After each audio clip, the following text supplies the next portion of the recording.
Hukum tahlilan menurut mazhab 4. Tahlilan merupakan kegiatan membaca serangkaian ayat Al-Quran dan kalimat tayyibah, tasbih, tahmid, tahlil, dan takbir, di mana pahala bacaan tersebut dihadiahkan untuk para arwah atau mayit yang disebutkan oleh pembaca atau oleh pemilik hajat. Tahlilan biasanya dilaksanakan pada hari-hari tertentu, seperti 7 hari berturut-turut dari kematian seseorang, hari ke-40, ke-100, atau ke-1000-nya. Tahlilan juga sering dilaksanakan secara rutin pada malam Jumat atau malam-malam tertentu lainnya. Setelah tahlilan, biasanya pemilik hajat akan memberikan hidangan makanan untuk dimakan di tempat atau dibawa pulang. Dengan demikian, inti tahlilan adalah: pertama, menghadiahkan pahala bacaan Al-Quran dan kalimat thayyibah kepada mayit. Kedua, mengkhususkan bacaan itu pada waktu-waktu tertentu, yaitu 7 hari berturut-turut dari kematian seseorang, hari ke-40, ke-100, dan sebagainya. Ketiga, bersedekah untuk mayit berupa pemberian makanan untuk peserta tahlilan. Lalu, bagaimanakah pendapat para ulama terkait ketiga masalah tersebut? Para ulama berbeda pendapat tentang hukum menghadiahkan pahala bacaan Al-Quran dan kalimat tayyibah kepada mayit. Pertama, ulama mazhab Hanafi, sebagian ulama mazhab Maliki, ulama mazhab Syafi'i, dan ulama mazhab Hambali menegaskan menghadiahkan pahala bacaan Al-Quran serta kalimat tayyibah kepada mayit hukumnya boleh dan pahalanya sampai kepada sang mayit. Syekh Az-Zailai dari mazhab Hanafi menyebutkan bahwa seseorang diperbolehkan menjadikan pahala amalnya untuk orang lain menurut pendapat Ahlus Sunnah wal Jamaah, baik berupa syalat, puasa, haji, sedekah, bacaan Quran, zikir, atau sebagainya, berupa semua jenis amal baik. Pahala itu sampai kepada mayit dan bermanfaat baginya. Utsman bin Ali Az-Zailai, Tabyinul Haqa'iq Syarh Kanzud Daqa'iq, juz 5, halaman 131.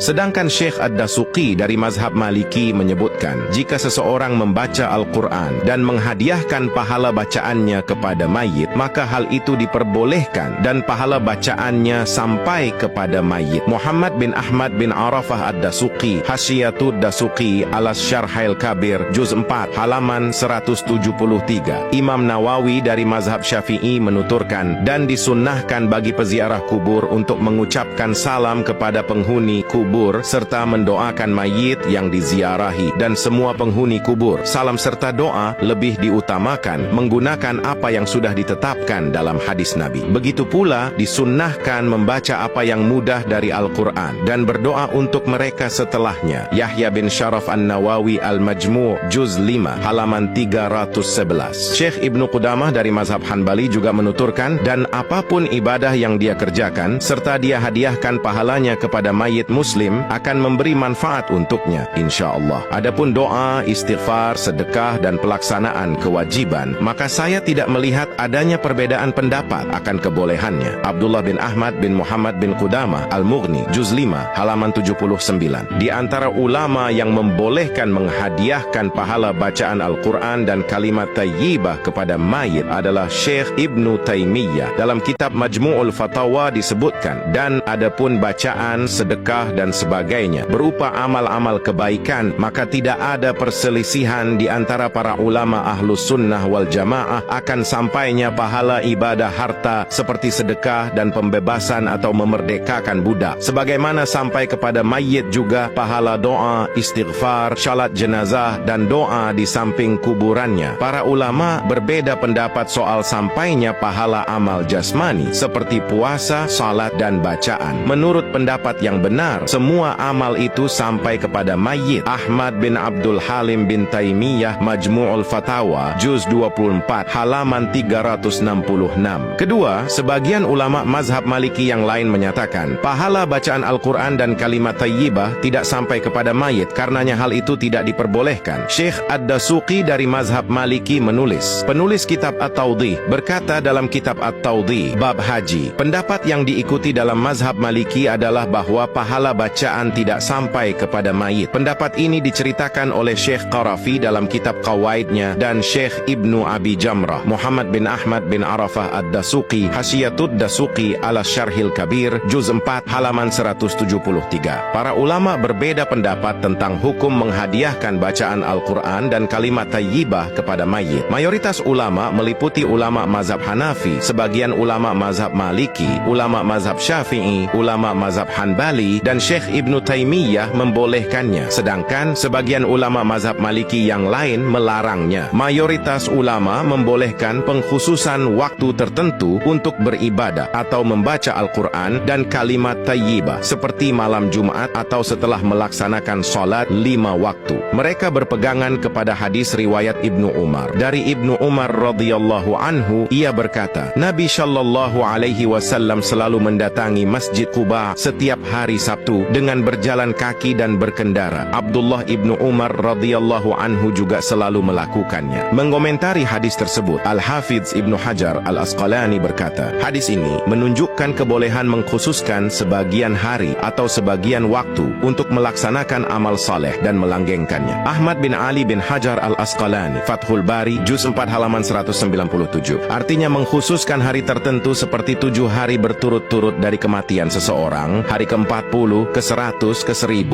malam Jumat atau malam lainnya untuk membaca Al-Quran dan kalimat thayyibah hukumnya boleh. Dan para ulama sepakat bahwa bersedekah untuk mayit hukumnya boleh dan pahala sedekah sampai kepadanya. Mereka berpedoman pada hadis riwayat Aisyah radhiyallahu anha. Seseorang mendatangi Nabi Shallallahu alaihi wasallam lalu berkata, "Hai Rasulullah, sesungguhnya ibuku meninggal dalam keadaan tiba-tiba dan belum berwasiat. Saya rasa seandainya sebelum meninggal dia sempat berbicara, dia akan bersedekah. Apakah dia mendapatkan pahala jika saya bersedekah untuknya?" Rasul bersabda, "Iya." Mengomentari hadis tersebut, Imam Nawawi berkata, hadis ini menjelaskan bahwa bersedekah untuk mayit bermanfaat dan pahala sedekah sampai kepadanya. Para ulama bersepakat tentang sampainya pahala sedekah kepada mayit. Yahya bin Syaraf An-Nawawi, Syahih Muslim Bisyarhi An-Nawawi, Juz 7 halaman 90. Dengan demikian dapat disimpulkan bahwa tahlilan diperbolehkan dalam Islam sebab mayoritas ulama menegaskan kebolehan menghadiahkan pahala bacaan Al-Quran dan kalimat thayyibah kepada mayit, sebagaimana mereka menyatakan kebolehan mengkhususkan waktu tertentu untuk membaca Al-Quran dan kalimat thayyibah. Para ulama juga sepakat akan kebolehan bersedekah untuk mayit. Wallahu a'lam.